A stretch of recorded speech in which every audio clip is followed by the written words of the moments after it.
Got the Whirly Bird back in action. This has been in storage for a while. It's time to get it back out.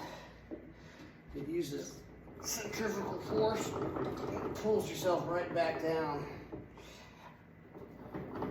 So it does eccentric and concentric. And as fast as you pull it up. Woo! Oh.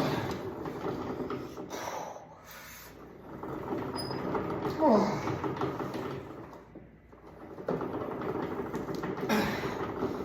Wow.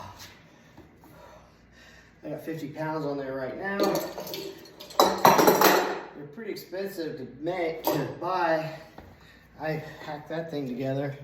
I call it the Whirly Bird because it spins and makes a sound. What a workout.